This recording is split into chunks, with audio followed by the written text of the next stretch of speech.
ನಮಸ್ಕಾರ ವೀಕ್ಷಕರೇ, ವಾರ್ತಾ ಭಾರತಿ ಟಾಪ್ 20 ನ್ಯೂಸ್ಗೆ ಸ್ವಾಗತ. ಇವತ್ತಿನ ಪ್ರಮುಖ ಸುದ್ದಿಗಳ ಹೈಲೈಟ್ಸ್ ನಿಮಗಾಗಿ ಇಲ್ಲಿವೆ.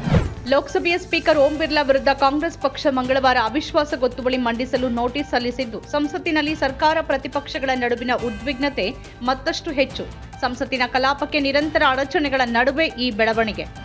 ಫೆಬ್ರವರಿ 4ರಂದು ಪ್ರಧಾನಿ ನರೇಂದ್ರ ಮೋದಿ ಭಾಷಣ ಮಾಡೋದಕ್ಕೂ ಕೆಲವೇ ಕ್ಷಣಗಳ ಮುನ್ನ ಕಾಂಗ್ರೆಸ್ ಪಕ್ಷದ ಸಂಸದೆಯರು ಪ್ರಧಾನಿಯವರ ಆಸನದ ಬಳಿ ಜಮಾಯಿಸಿರುವ ವಿಡಿಯೋವನ್ನು ಹಂಚಿಕೊಂಡ ಕೇಂದ್ರ ಸಚಿವ ಕಿರಣ್ ರಿಜಿಜು. ಮುಸ್ಲಿಮರ ಮೇಲಿನ ಹಿಂಸಾಚಾರಕ್ಕೆ ಪ್ರೇರೇಪಿಸಲಾಗಿದೆ ಅಂತ ಆರೋಪಿಸಲಾದ ಆಕ್ರೋಶ ವ್ಯಕ್ತವಾದ ಬಳಿಕ ಅಳಿಸಲಾದ ವಿಡಿಯೋಗೆ ಸಂಬಂಧಿಸಿ ಅಸ್ಸಾಂ ಮುಖ್ಯಮಂತ್ರಿ ಹಿಮಂತ ಬಿಸ್ವಾ ಶರ್ಮಾ ವಿರುದ್ಧ ಕ್ರಮ ಕೈಗೊಳ್ಳುವಂತೆ ಸುಪ್ರೀಂ ಕೋರ್ಟ್ಗೆ ಅರ್ಜಿ ಸಲ್ಲಿಸಿದ ಎಡಪಕ್ಷಗಳ ನಾಯಕರು. ಮಾಜಿ ಸೇನಾ ಮುಖ್ಯಸ್ಥರು ಸುಳ್ಳು ಹೇಳ್ತಾರೆ ಅಂತ ನಾನು ಭಾವಿಸೋದಿಲ್ಲ. ಜನರಲ್ ನರವಣೆ ಅವರ ಪುಸ್ತಕದ ಕುರಿತು ಪ್ರಕಾಶಕರ ಹೇಳಿಕೆಗೆ ರಾಹುಲ್ ಗಾಂಧಿ ಪ್ರತಿಕ್ರಿಯೆ. ಪಿಎಂ ಕೇರ್ಸ್ ನಿಧಿ, ಪ್ರಧಾನಮಂತ್ರಿಗಳ ರಾಷ್ಟ್ರೀಯ ಪರಿಹಾರ ನಿಧಿ ಮತ್ತು ರಾಷ್ಟ್ರೀಯ ರಕ್ಷಣಾ ನಿಧಿಗೆ ಸಂಬಂಧಿಸಿದ ಪ್ರಶ್ನೆಗಳನ್ನು ಲೋಕಸಭೆಯಲ್ಲಿ ಅನುಮತಿಸಲಾಗುವುದಿಲ್ಲ ಅಂತ ಲೋಕಸಭೆಯ ಸಚಿವಾಲಯಕ್ಕೆ ತಿಳಿಸಿದ ಪ್ರಧಾನಿ ಕಚೇರಿ. ಪತ್ರಿಕಾಗೋಷ್ಠಿಯಲ್ಲಿ ಸುಳ್ಳು ಮತ್ತು ದುರುದ್ದೇಶಪೂರಿತ ಆರೋಪಗಳನ್ನು ಮಾಡಿದ್ದಾರೆ ಅಂತ ಆರೋಪಿಸಿ ಕಾಂಗ್ರೆಸ್ ನಾಯಕರಾದ ಜಿತೇಂದ್ರ ಸಿಂಗ್, ಭೂಪೇಶ್ ಬಘೇಲ್ ಮತ್ತು ಗೌರವ್ ಗೊಗೊಯ್ ವಿರುದ್ಧ 500 ಕೋಟಿ ರೂಪಾಯಿ ಮಾನನಷ್ಟ ಮೊಕದ್ದಮೆ ಹೂಡಿದ ಮುಖ್ಯಮಂತ್ರಿ ಹಿಮಂತ ಬಿಸ್ವಾ ಶರ್ಮಾ. ವೃದ್ಧ ವ್ಯಾಪಾರಿ ಪರ ನಿಂತಿದ್ದಕ್ಕೆ ಮೊಹಮ್ಮದ್ ದೀಪಕ್ ಅವರ ಜಿಮ್ನ ಸದಸ್ಯತ್ವ 150ರಿಂದ 15ಕ್ಕೆ ಕುಸಿತ.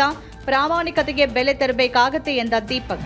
ಅಮೆರಿಕಕ್ಕೆ ಬ್ರಿಟಿಷ್ ರಾಯಭಾರಿಯಾಗಿದ್ದ ಪೀಟರ್ ಮ್ಯಾಂಡೆಲ್ಸನ್ ಅವರನ್ನ ನೇಮಕ ಮಾಡಿ ನಂತರ ತೆಗೆದುಹಾಕುವ ನಿರ್ಧಾರದ ವಿವಾದದ ನಂತರ ಯುಕೆ ಪ್ರಧಾನಿ ಕೀರ್ ಸ್ಟಾರ್ಮರ್ ರಾಜೀನಾಮೆ ನೀಡುವಂತೆ ಹೆಚ್ಚಿದ ಒತ್ತಡ. ಬ್ರಿಟನ್ ಪ್ರಧಾನಿ ಹುದ್ದೆ ರೇಸ್ನಲ್ಲಿ ಬರ್ಮಿಂಗ್ ಹ್ಯಾಮ್ ಲೇಡಿವುಡ್ನ ಸಂಸದೆಯಾಗಿರುವ ಶಬಾನಾ ಮೊಹಮ್ಮದ್ ಹೆಸರು. ಎಪ್ಸ್ಟೀನ್ ಜೊತೆ ಸಂಬಂಧ ಹೊಂದಿದ್ದ ಅಧಿಕಾರಿಗೆ ಯುಎಸ್ ರಾಯಭಾರಿ ಹುದ್ದೆ ನೀಡಿದ ವಿವಾದ. ಯುಕೆ ಪ್ರಧಾನಿ ಹುದ್ದೆಯಿಂದ ಕೆಳಗಿಳಿಯಲು ಸ್ಟಾರ್ಮರ್ ನಿರಾಕರಣೆ.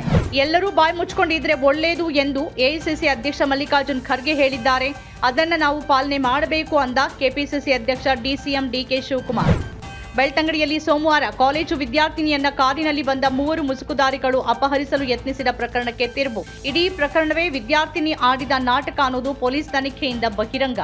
ಪರಿಶಿಷ್ಟ ಜಾತಿ ಮತ್ತು ಪಂಗಡದವರ ಮೀಸಲಾತಿ ಪ್ರಮಾಣ ಏರಿಕೆಯನ್ನ ಸಂವಿಧಾನದ 9ನೇ ಪರಿಚ್ಛೇದಕ್ಕೆ ಸೇರಿಸಬೇಕು ಅಂತ ಕೇಂದ್ರ ಸರ್ಕಾರದ ಮೇಲೆ ಒತ್ತಡ ಹೇರೋಕೆ ಶೀಘ್ರವೇ ದೆಹಲಿಗೆ ನಿಯೋಗ ತೆರಳಲಾಗುತ್ತೆ ಎಂದ ಮುಖ್ಯಮಂತ್ರಿ ಸಿದ್ದರಾಮಯ್ಯ. ಪುತ್ತೂರಿನ ಹಿಂದೂ ಜಾಗರಣ ವೇದಿಕೆಯ ಮುಖಂಡ ಅಜಿತ್ ರೈ ಹೊಸಮನೆ ವಿರುದ್ಧ ಗಡೀಪಾರು ಆದೇಶ ಹೊರಡಿಸಿರುವ ಕುರಿತು ಪ್ರಸ್ತಾವ ಸಲ್ಲಿಕೆ, ವಿಚಾರಣೆಗೆ ಹಾಜರಾಗುವಂತೆ ನೋಟಿಸ್.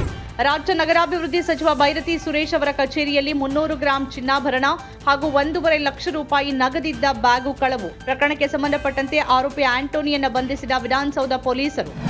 ಮದ್ಯ ಮಾರಾಟ ಸನ್ನದು ನೀಡುವಲ್ಲಿ ಲಂಚ ಪಡೆಯಲು ಅಧಿಕಾರಿಗಳು ನನ್ನ ಹೆಸರನ್ನು ದುರುಪಯೋಗ ಮಾಡಿಕೊಂಡಿದ್ದಾರೆ, ಹಾಗೆ ಮಾಡೋರ ವಿರುದ್ಧ ಕ್ರಮ ತೆಗೆದುಕೊಳ್ತೇವೆ ಎಂದ ಅಬಕಾರಿ ಸಚಿವ ಆರ್ಬಿ ತಿಮ್ಮಾಪುರ. ಕೆನಡಾದಲ್ಲಿ ಅಪರಿಚಿತರಿಂದ ಗುಂಡಿನ ದಾಳಿಗೆ ಒಳಗಾಗಿ ಮೃತಪಟ್ಟಿರುವ ನೆಲಮಂಗಲ ಮೂಲದ ಚಂದನ್ ಕುಮಾರ್ ಅವರ ಪಾರ್ಥಿವ ಶರೀರವನ್ನು ಆದಷ್ಟು ಶೀಘ್ರವೇ ಭಾರತಕ್ಕೆ ತರೋಕೆ ಕೇಂದ್ರ ವಿದೇಶಾಂಗ ಸಚಿವಾಲಯದ ಸಹಕಾರ ಕೋರಲಾಗಿದೆ ಎಂದ ಗೃಹ ಸಚಿವ ಡಾಕ್ಟರ್ ಜಿ ಪರಮೇಶ್ವರ್. ಉತ್ತರ ಪ್ರದೇಶದ ಮಾಜಿ ಸಚಿವ ಹಾಗೂ ಸಮಾಜವಾದಿ ಪಕ್ಷದ ನಾಯಕ ಮದನ್ ಚೌಹಾಣ್ ಅವರ ಹತ್ಯೆಗೆ ಯತ್ನ ನಡೆದಿದ್ದು ಯಾವುದೇ ಅಪಾಯವಿಲ್ಲದೆ ಪಾರಾಗಿದ್ದಾರೆ ಎಂದ ಪೊಲೀಸರು.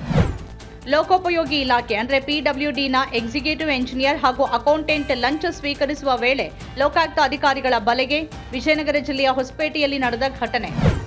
ಚಾಮರಾಜನಗರ ಜಿಲ್ಲೆಯ ಮಲೆಮಹದೇಶ್ವರ ಬೆಟ್ಟಕ್ಕೆ ಪಾದಯಾತ್ರೆ ಕೈಗೊಂಡಿದ್ದ ಭಕ್ತರ ಮೇಲೆ ಚಿರತೆ ದಾಳಿ, ಭಕ್ತರಲ್ಲಿ ಆತಂಕ ಮೂಡಿಸಿದ ಘಟನೆ.